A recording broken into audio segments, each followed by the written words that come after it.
Welcome to the Pyramid Model. The Pyramid Model is a framework of evidence-based practices for promoting young children's healthy social and emotional development. The foundation supports all practices of the Pyramid Model. It represents an effective workforce consisting of teachers, administrators, and support staff, such as substitute teachers, nutrition staff, bus drivers, and even families. The workforce relies on effective systems and policies to be implemented to sustain a strong foundation and support high-quality, evidence-based practices. These practices support children in building social and emotional competence. Tier 1 of the Pyramid Model, Universal Supports, includes nurturing and responsive relationships and consistent, high-quality, supportive environments. These are universal, meaning all children need these elements to set the foundation for their social-emotional competence. The practices reflected in Tier 1 are based on what all children need to be successful. In Tier 2, Prevention, targeted social and emotional supports are taught to help children develop self-regulation, express and understand emotions, develop social relationships, and problem solving. Challenging behavior is prevented when social-emotional skills are taught and children are intentionally guided as they learn how to get along in a group, follow rules, regulate their emotions, and problem solve in a school and social situations. In Tier 3, Individualized Instruction, intensive interventions are designed to support those few children who are not responding to what you have taught in the lower tiers of the pyramid and need additional supports. Therefore, you will need to provide individualized instruction and strategies. We will explore specific ideas and strategies for implementing each tier of the pyramid model. To begin understanding the focus of each tier, let's pause for a moment of reflection.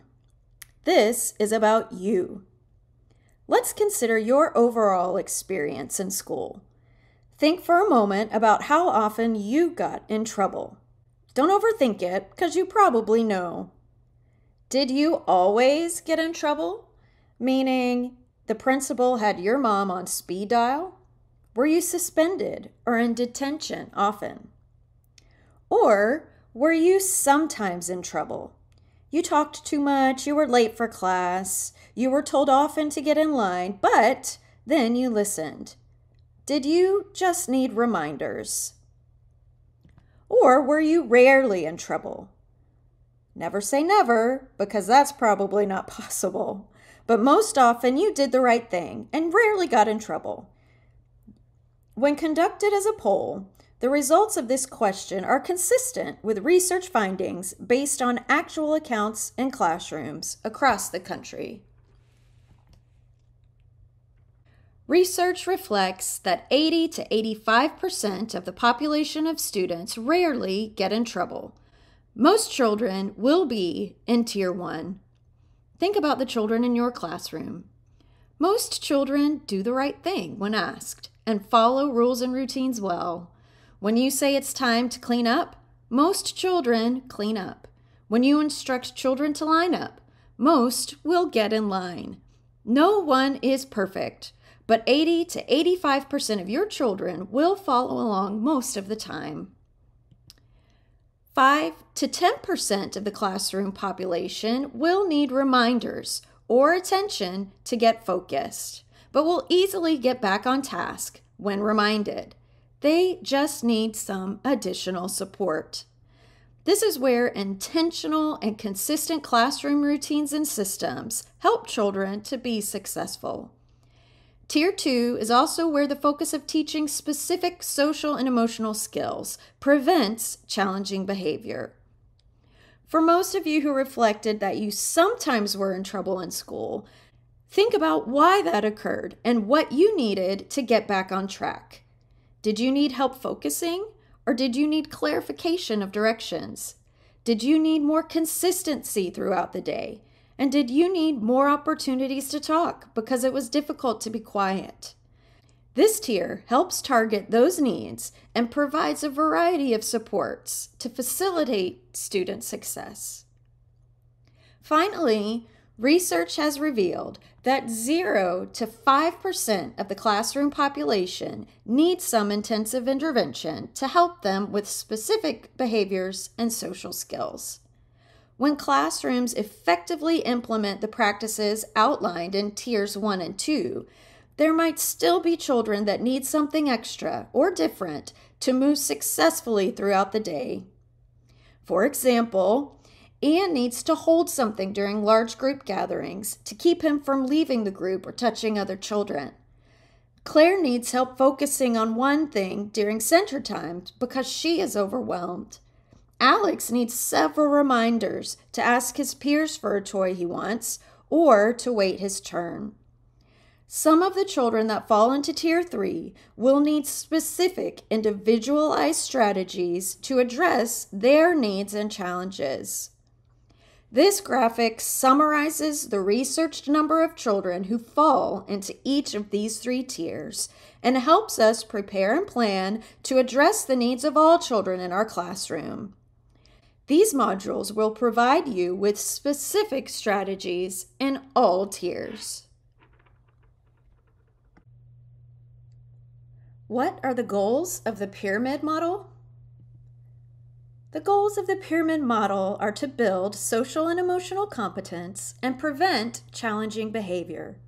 Children are not born with these skills and need explicit instruction, teachable moments, and practice during play and routines to build social skills and emotional regulation. Remember, many children who attend pre-K have never been in a classroom setting. They have never had to interact with 19 other children, nor been taught to share their toys. This is all new to them, and so teaching the skills needed to be a member of the classroom community is essential. Just as teachers build nurturing and responsive relationships with children in their class, children also need to learn how to build reciprocal relationships with teachers and peers. Relationship and friendship skills that humans build with one another are at the foundation of everything you do. Think about it. If a child does not want to sit next to you, how will you ever teach him?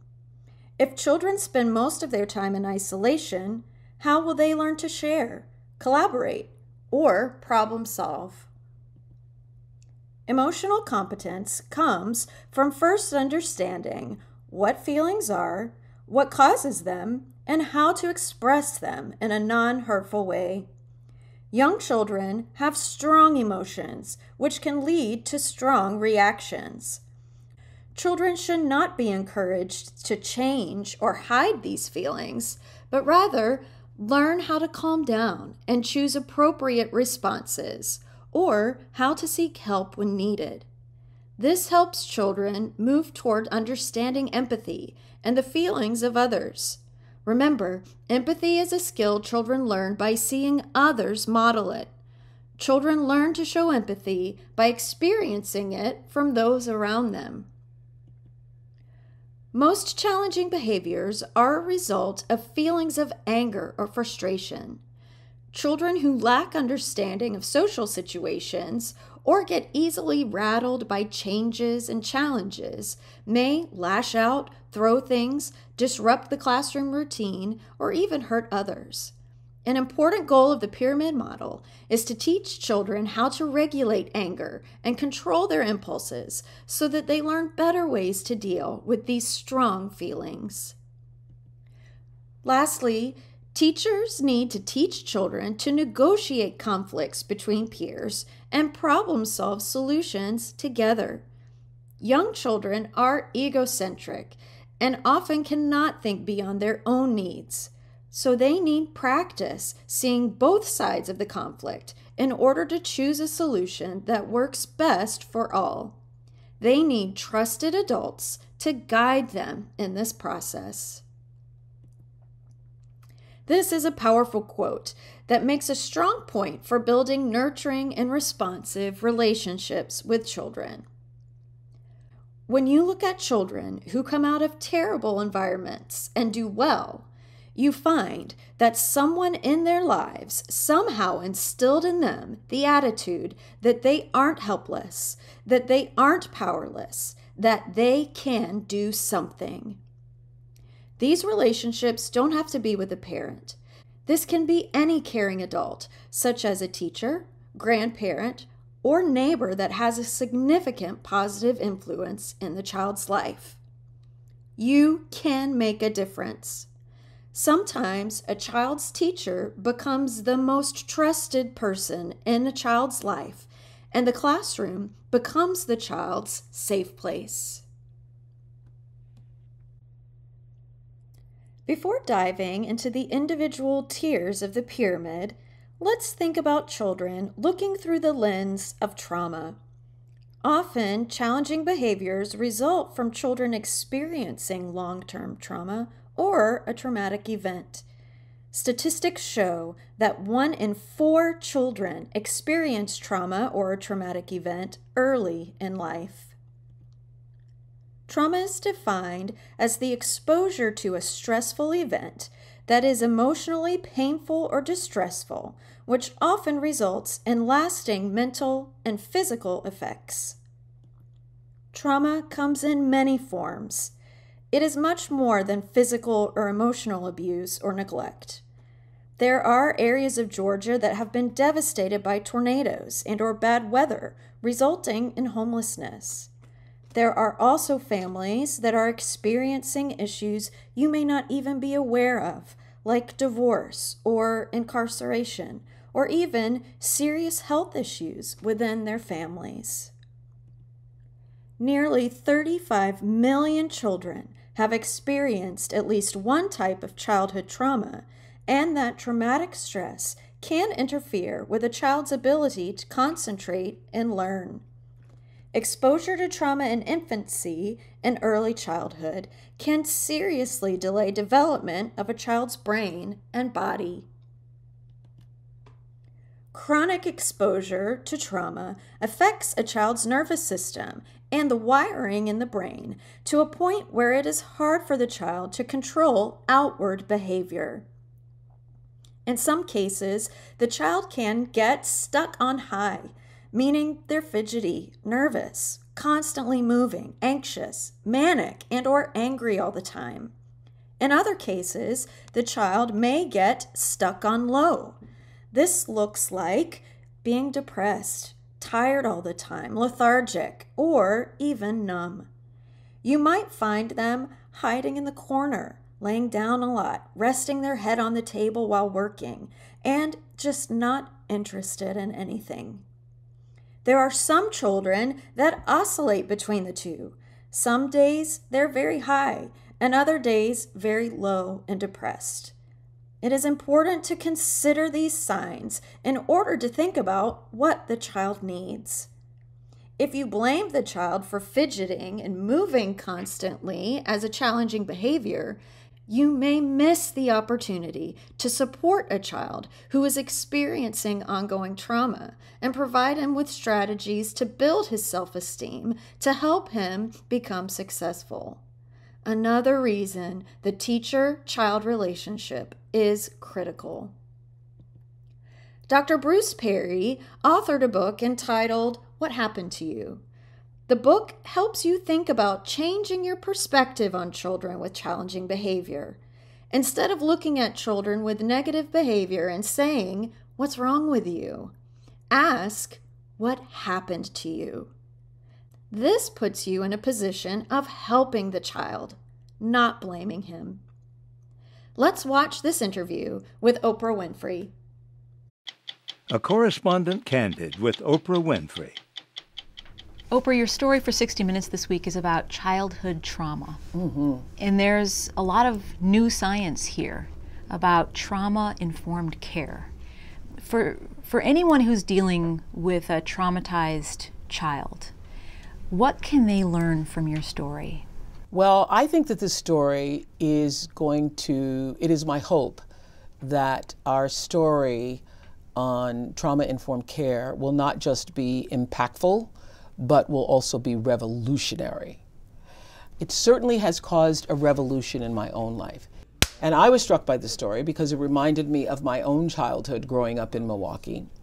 It's not lost on me, the irony of being back in the same city, Milwaukee, where I grew up on welfare, poor, a lot of negative experiences, sexual abuse and all of that.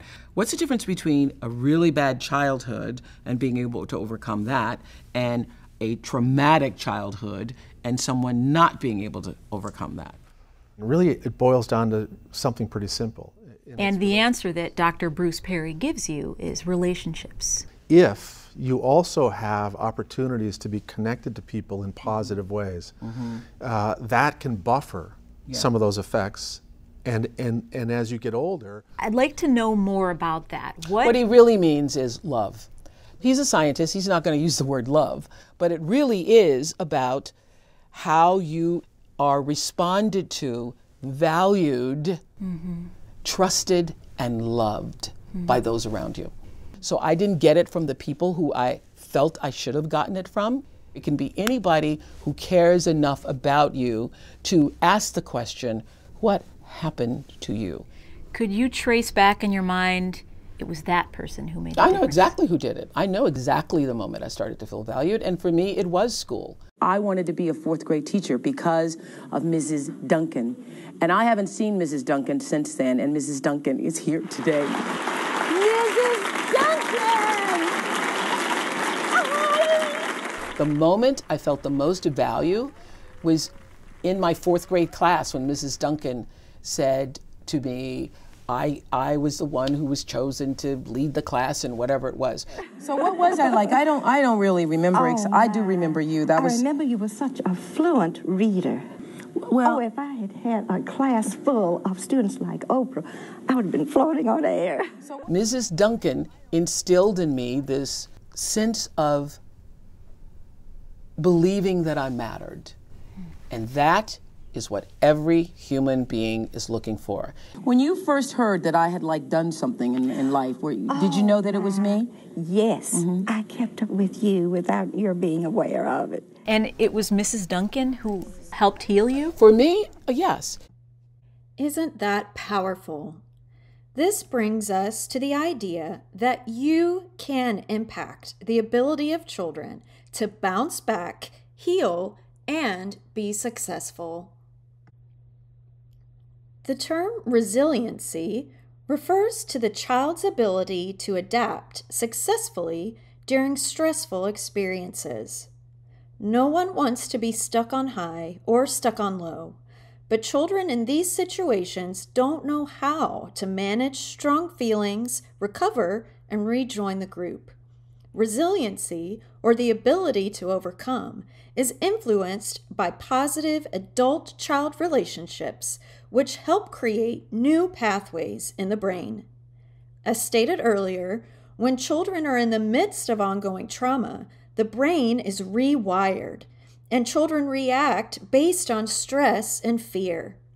Adults can help children adapt and create new ways to cope with stress and actually begin to recover from traumatic experiences. Children experiencing trauma and exhibiting challenging behaviors need consistent, reliable relationships to reduce the stress they are experiencing. A strong, supportive adult can make the difference. Notice it doesn't say parent. It says any adult. So what can we do to support children? The best way to support children experiencing trauma is to first create safety. This is our number one priority when building relationships and community. All children need to feel safe in our care, and especially those who rely on their teachers as the trusted adult. Create relationships that help the child know you are with them, not controlling them with power, that you support them and do not blame them. When you look at the idea of walking with the child through their moments of upset, you instill in them the belief that they have the power to overcome and do their best, and that a trusted adult is on their side. They are safe. You will need to be intentional when you teach social and emotional skills so that children know how to build positive relationships with their peers and express emotions appropriately, even if they have not experienced these models at home. Predictability in the classroom is key to helping children in unstable environments feel safe, as well as help them move through the day with consistency and understanding expectations. You can help children regulate their nervous system by teaching self-regulation skills that reduce those feelings of getting stuck on high or stuck on low. Finally, you can help children see that there is a bright future for them.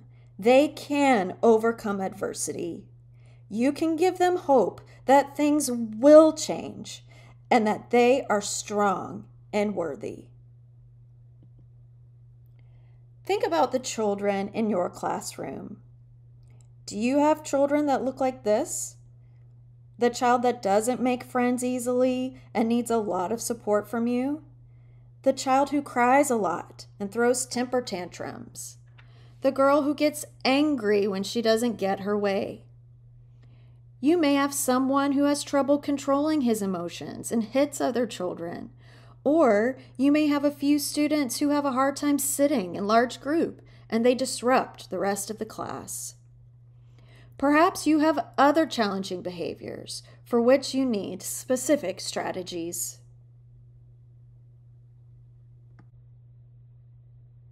Now that the impacts of trauma have been discussed, let's take a deeper dive into the tiers of the pyramid model, starting with the first tier and the importance of relationships.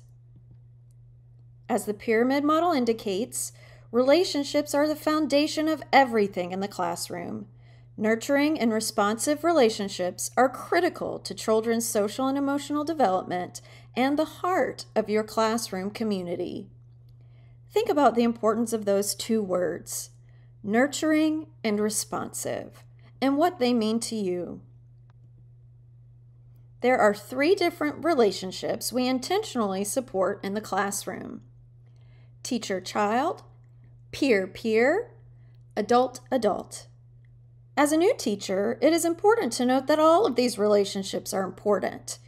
You and your assistant teacher will work together to form an effective professional relationship, to plan and balance the workload in the classroom. The teachers' relationship with one another and their interactions are a model for the children. The children watch that relationship and learn from it. Teachers need to make sure that they are modeling what they want the children to see and learn from. Most critical is how you build authentic and caring relationships with the children in your classroom. Young children rely on the teacher's interactions and support to feel safe and confident while they are at school. Children find safety in knowing what to expect from their teacher. For example, knowing the teacher will always offer a warm greeting and a smile when they enter the classroom each day. For many children, pre-K is their first experience in a group setting, so introducing children to the concepts of collaboration, sharing, problem solving, and many other peer-to-peer social skills helps nurture positive relationships among children in the class. To start, think about a relationship in your own life. What makes that relationship good? What are some characteristics of that relationship? Think about or jot down a few words that come to mind. Next, think about what might inhibit a good relationship or prevent you from building a relationship with someone. What characteristics make it difficult to form a relationship with another person?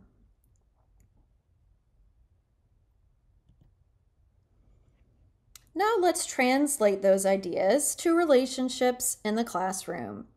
What are some things you might think about when it comes to building positive relationships with children? Welcome. You want children to feel welcome, comfortable, safe, and supported in the classroom.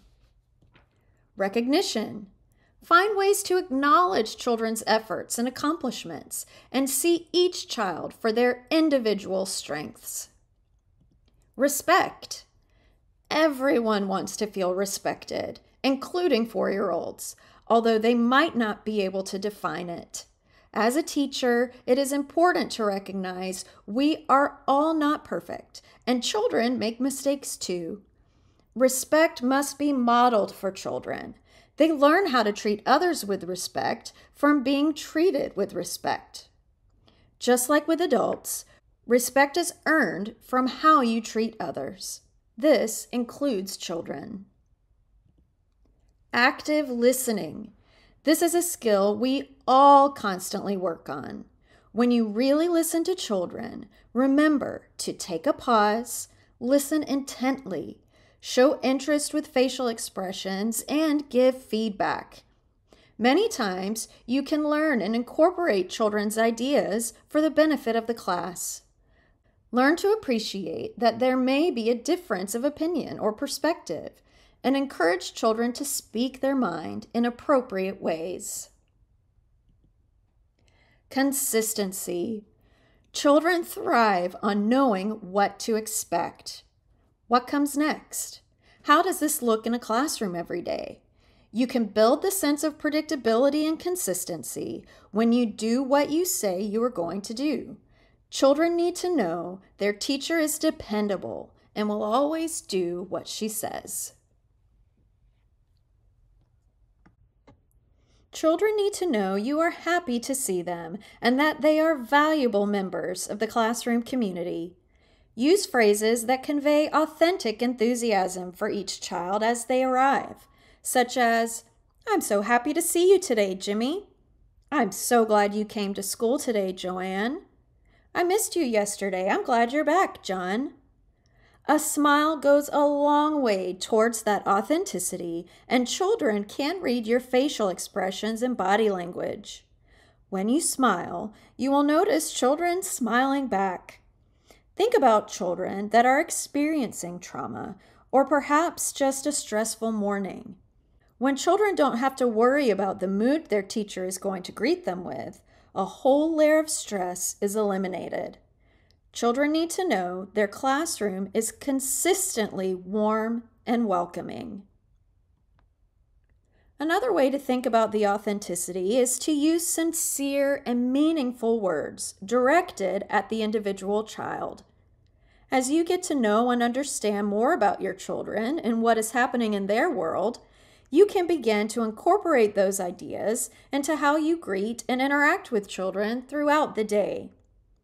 Think about the individual lives and interests of the children in your class.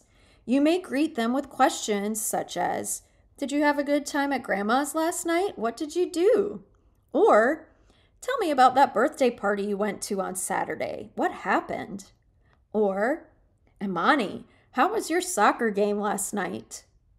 Children will know that you listen and really care when you remember to ask about important events in their lives.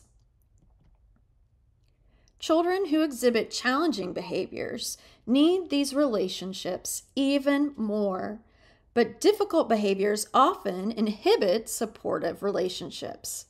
This is why it is so important to connect with every child in your classroom. Let's look at a few ways to make that happen. Try setting a goal of having one-on-one interactions with children to really get to know them. Take advantage of different times of the day. For example, center time is a wonderful opportunity to get on the floor and play and talk. Routine times are also prime times to interact. Try during meals, hand washing, or during outside play. Meal times are a really great opportunity to have meaningful conversations with a small group of children. Pay attention and acknowledge not only what the child says, but also their nonverbal cues. If a child comes in with a sour look on their face, ask the child, "It looks like something's wrong. Are you upset about something? Do you want to tell me about it?" Providing a warm touch on the shoulder or a hug can go a long way. At times during the day, you may notice when a child is frustrated. They may fold their arms or throw down a toy and walk away. Ask the child, "You look frustrated. Can I help you? What happened?" These situations also encourage children to ask for help and problem solve. Get down on the child's eye level to talk or listen to what they have to say. Really listen. Children know when their teachers are distracted and not really listening to them. Have you ever had a child move your face to look at them? Stay engaged so the child knows what they have to say is important to you. All children want attention, so be sure you are giving it to them when they are not exhibiting challenging behavior. Attention should be given for all of the positive things going on in the classroom. Notice little things throughout the day. You came to the rug when the music started, or you picked up the blocks and put them on the shelf. That was helpful. Or, "Thank you for helping Aaron get up when he fell. That made him smile." Consistent positive relationships and interactions are the heart of your classroom. But remember to give yourself grace. Teachers are human too and make mistakes. The wonderful outcome of a teacher's mistake is that she can then model how to offer an apology. Children learn all skills from the people around them, so use mistakes as an opportunity. For example, "Ian, I'm sorry I snapped at you when you asked me for a fork. I was having a frustrating moment, but I counted to 10 and took 3 deep breaths and feel better now." The next section will address the second half of Tier 1 of the pyramid model, which focuses on supportive environments. This is a great metaphor that educators might consider when addressing children's challenging behaviors. Think about what it means to you. When a flower doesn't bloom, you fix the environment in which it grows, not the flower. Rarely does a gardener throw up her hands and declare a plant unfit. Similarly, when a child exhibits challenging behaviors, what if, instead of blaming the child, you were to look first at the environment? What if the focus were to shift from fixing the child to changing the conditions in which the child is growing and learning? When considering all that is involved in creative supporting environments, let's keep in mind these key words: consistency and intentionality. Consistency provides regularity and predictability for children so that they know what to expect. It makes them feel safe. Intentionality is accomplished when teachers keep in mind the goals for the classroom as well as each individual child. Therefore, consistency and intentionality in the classroom environment are essential to promoting appropriate behavior and creating a supportive classroom community.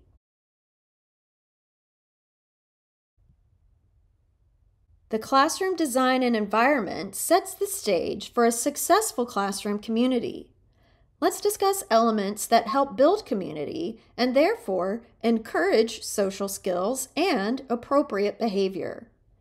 You can set the stage for building community by designing a classroom environment that helps children feel safe and secure, helps children feel understood and valued, promotes active participation, increases teamwork, productivity, and responsibility, motivates community.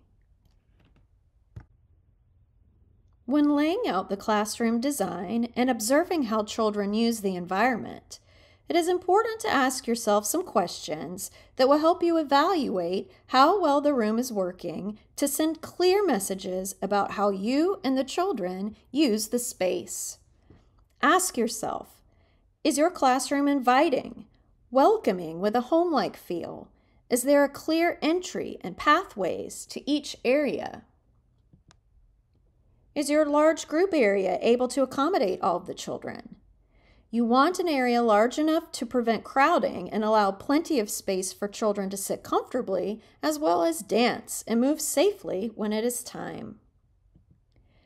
Do spaces in your classroom encourage child engagement? Your classroom should have spaces where children can sit together with a group and have conversations with each other, where they can work and socialize together. Are materials developmentally appropriate for pre-K children?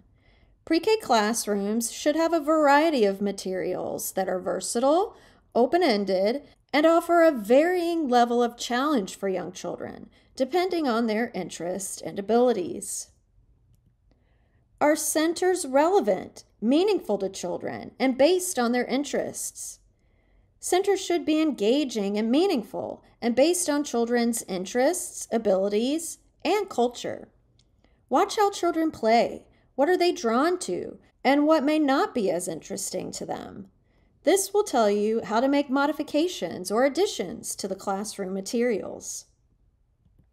Are centers inviting? Are the materials labeled and visually pleasing? Not only do you want to label where materials belong, but think about how attractive the layout of the materials is. Are the materials inviting, organized, and easily reached? Are materials engaging and encourage creative thinking? Materials should encourage children to work and play together, so you want to think about how the space is laid out. Can it accommodate more than one child? Are materials rotated, and are there enough for children to use? Is there enough room for multiple children to spread out, explore materials, and work together? Take a good look at the centers that multiple children gravitate to. We know, generally, this includes the block area and dramatic play. Are boundaries and floor space flexible enough to allow children to move materials to make more space as needed? Can children explore real and found materials in a variety of ways that encourage creativity and imagination? Often, real and found materials are recycled from common items we use at home. Children may be drawn to these types of materials because they are familiar and bring a homey touch. Using boxes and cups as building tools really supplements block play. Are sensory activities offered in your classroom? Children need lots of opportunities to explore the use of their senses. Many times, sensory activities are calming, soothing, and provide an outlet for those children exhibiting challenging behavior. Do you have a quiet space? Some children find the buzz of the classroom overwhelming and just need a break to get themselves together or get away from the group. Creating a getaway space or safe space can help. The safe space can be a small area that includes materials that are soothing and assist children in calming down. In the quiet space, consider including items such as breathing charts, cozy furniture or soft items, and an option of music with headphones, and even family photos or class books that help children think about joy and love. Later, more information will be provided on how to help children with self-regulation and calming down. Lastly, think about your classroom and if there is a problem area or a center that children are not very interested in. How can you add more interest? Think about glitter pens in the writing center or shells and acorns in the science center. The environment can prevent many behaviors from occurring by keeping children actively engaged with access to materials and fun things to do. Always look for ways to change up your classroom to meet the needs of the children. When children are engaged in meaningful activity, challenging behaviors will be minimized for most children. Another aspect of a supportive environment is routines and procedures. A procedure is a method for how things are to be done in the classroom, like the steps for hand washing. A routine is when children perform the many classroom procedures without prompting. Harry Wong says, "The number one problem in the classroom is not discipline. It is the lack of procedures and routines." There are so many procedures to teach in pre-K, and the key word is teach. What do I do when I arrive in the morning? For example, arrival steps for children include hanging up their backpack, washing their hands, and then finding a table activity to do while they wait for all the other children to arrive. What about bathroom or hallway procedures? Think about eating meals and snacks or getting ready for rest time. The children are engaged in procedures all day long. Let's look at the three-step approach to teaching a procedure. First, you explain, model, and demonstrate the procedure, providing visuals for the children to follow. The second step is to rehearse and practice the procedure. The third step is to reteach, rehearse, practice, and reinforce the classroom procedure until the procedures become a routine. Let's think about a morning routine and why it is so important. It literally sets the tone for the rest of the day. It is important to make children feel welcome and safe. A positive greeting will help children gear up for a great day. Let's think about how to teach children the morning routine. Break down each step of the procedure to teach, model, and practice. First, model and have children practice saying good morning. Second, teach children how to properly wash their hands in individual steps. Have children sing the ABCs while they're washing so they know how long to scrub with soap and water. Make sure you have a sign or posters with pictures to help them follow the procedure. Teach children where they put their belongings. How to hang up a backpack on the hook. Hanging up a backpack may not be a familiar skill or something they don't typically do at home. You want to teach the procedure very specifically. For example, while you're showing them, say, use this loop on your backpack to hang your backpack on this hook. Lastly, teach children where to go next. Do you have table activities set up that they choose each morning? Or perhaps they know they can get a book from the shelf to read. Teach your specific procedures so children know what to do and don't need to ask or wander around. All the procedures taught for morning arrival collectively make up the morning routine.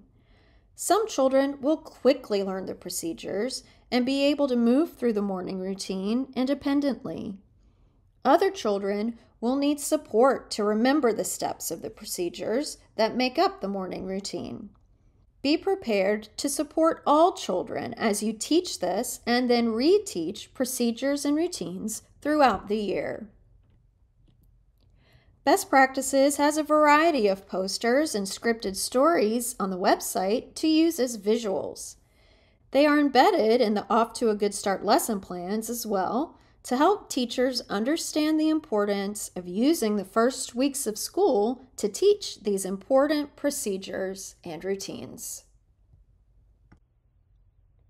Let's look at Tier 2 of the pyramid model as we delve into how to explicitly teach social-emotional skills such as emotional literacy, friendship, and self-regulation.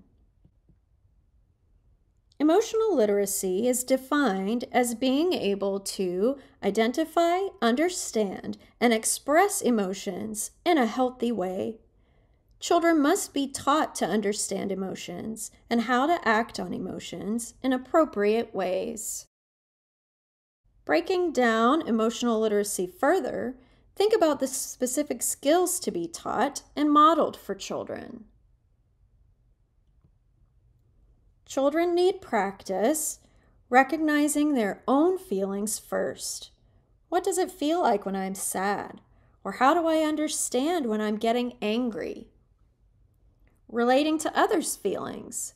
This is important because it begins the process of building empathy and compassion for others.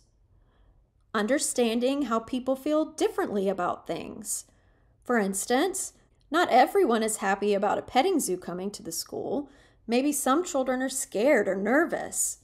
This helps children relate to their peers and understand how to approach them differently or provide support. Recognizing anger in themselves and others. Anger is a strong emotion, especially for young children, and can often result in aggressive behavior. It is important to focus on when children begin to feel angry and how to calm down before it escalates. And finally, children need help self-regulating, learning how to stop a behavior and using techniques to calm down. Let's see some specific strategies and activities that will help teach these concepts of emotional literacy. Here's a fun game called Emotional Animals. Make 2 cubes out of small boxes. On one, add pictures of animals such as squirrels, bears, dogs, or cats. On the other box, add emojis or pictures of the children in your class expressing different feelings.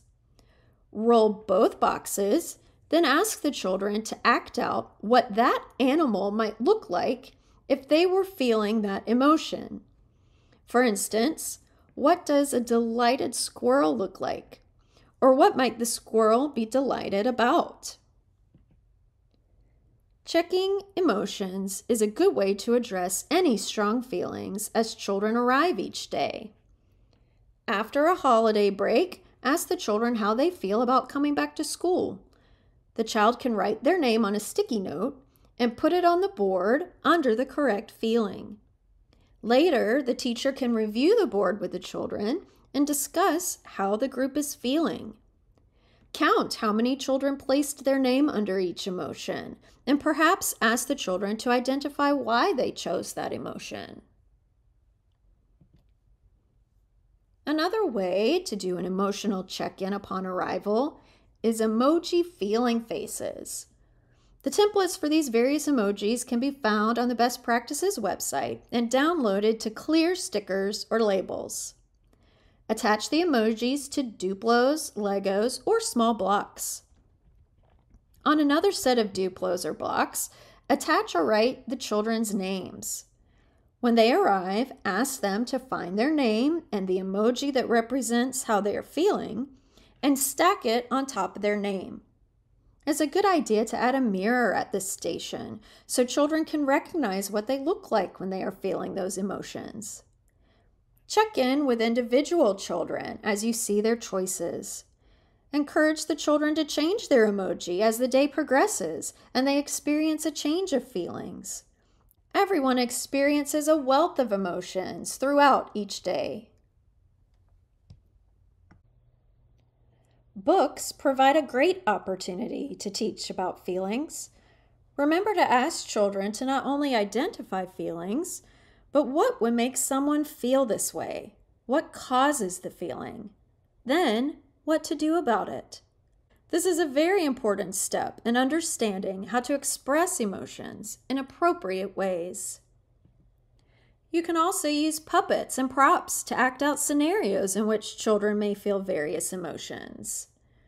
This book, The Way I Feel, discusses a variety of situations that will be real and relevant to children in your class. You can make simple stick props from the images in the book for children to hold. As their emotion comes up, they can hold up their prop and talk about a time they felt that way. Get Epic is a great site that is free and allows you to search by age group and topic. Here, a search was made for books about friendship, and the results show multiple books as well as videos. It Will Be Okay is a wonderful story about feelings, friendship, and empathy. This set of Callie puppets is available on the Best Practices website and can be used in a variety of activities about emotions. It can also be available in your safe place for children to use independently or with a peer. Children should have multiple resources to choose from that allow them to reflect on their feelings and the feelings of others. Here's a good game to play in a small group. Simply ask a child to spin the wheel and talk about a time they felt the emotion that the pointer lands on. Also, ask them how they worked through that feeling or who they talked to about it. Create a set of feelings cards. There are many ways you can use them. Encourage children to play games with their peers. You could also ask your children to make the expressions and take photos for the games. This bingo game is easy to create, and this template is available on the Best Practices website. This set of Callie Feelings cards can be used to play memory. The words come in both English and Spanish. Give children reminders and visuals to help them think about ways to calm down when they're angry. When children are given the choice as to what they can do, they are more apt to follow through. Let children look at the different choices, come up with 2 or 3 ways they would like to calm down. Place them on a ring for the children to use when needed. Anger is a strong emotion children feel and sometimes leads to negative behavior. Children need to understand that it is okay to feel angry. All feelings are okay. But how to process their feelings is important. For example, when you're angry, you can take deep breaths, go to a safe space, or look at the calm down cards. Hitting hurts and is not a solution with anger. When I Feel Angry is a good book to read and discuss with children what makes you feel angry and what can you do about it. A mad jar is a fun way to put anger somewhere. Children can yell loudly into the mad jar. That is a great alternative to yelling at others, and it gets out some of that frustration. Think about your own classroom and your children. Jot down some ideas you learned that you could use to support your children to become emotionally literate.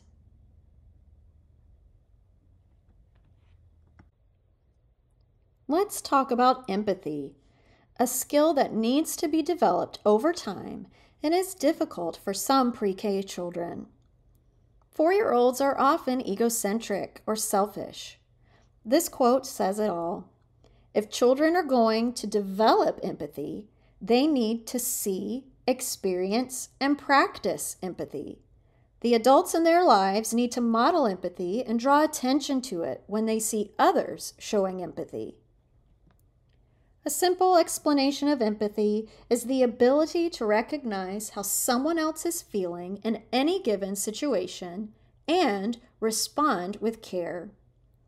In this picture, the children were asked to make necklaces for each other, asking each other what colors they like and how they would like their necklace to look. These types of activities help children do more listening and thinking about someone else, regardless of their own preferences. Take advantage of teachable moments when you see children being empathetic. If you see a child asking how someone else feels or comforting a peer, point it out as a great example of empathy. Children need to experience and see it. For example, Jason, thank you for checking on Sarah when she was crying. Your caring helped her feel better. Friendship is another important social skill to teach children. Children need to learn how to play and work together. Think about what makes a good friend and ask children for ideas. Some common ideas may include sharing with others, taking turns, being helpful, giving a compliment or being nice, and caring about how someone feels. In school, children don't have to be friends with everyone, but they must be taught to be friendly to those around them. When school first starts, many children will not even know each other's names. Create a class Friend of Mine book with children's photos and names to read. At the beginning of the year, encourage children to sing the words to the tune of Mary Had a Little Lamb. Abby is a friend of mine, friend of mine, friend of mine. Abby is a friend of mine in our pre-K class. This is a great way for children to recognize their classmates and their names. A friend bingo game is simple to create using photos of your children that can be slotted into baseball card holders. You can call out a name or hold up a photo for the children to identify and then match to their bingo card. There are various posters and scripted stories to teach and reinforce friendship skills. This visual about friendship skills is about how children can ask a classmate to play. Children who are new to social situations may need some specific ideas about how to enter into a play situation or invite others to play. Here is a great way to encourage thinking about others and provides a reason and motivation to write. Discuss with children, how can we write kind thoughts to our classmates and our family? Use word cards to help with the thoughts and keep adding as children show interest. Cards may say, I love you, I miss you, thank you. Include name cards for the children and teachers in the class, as well as cards related to family members, such as mom and dad. Think about your classroom. What strategies will you use to teach your children social emotional skills?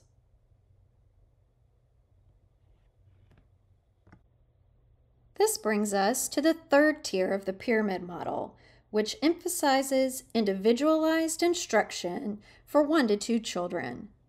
You will learn more about these individualized strategies after you attend new lead teacher training.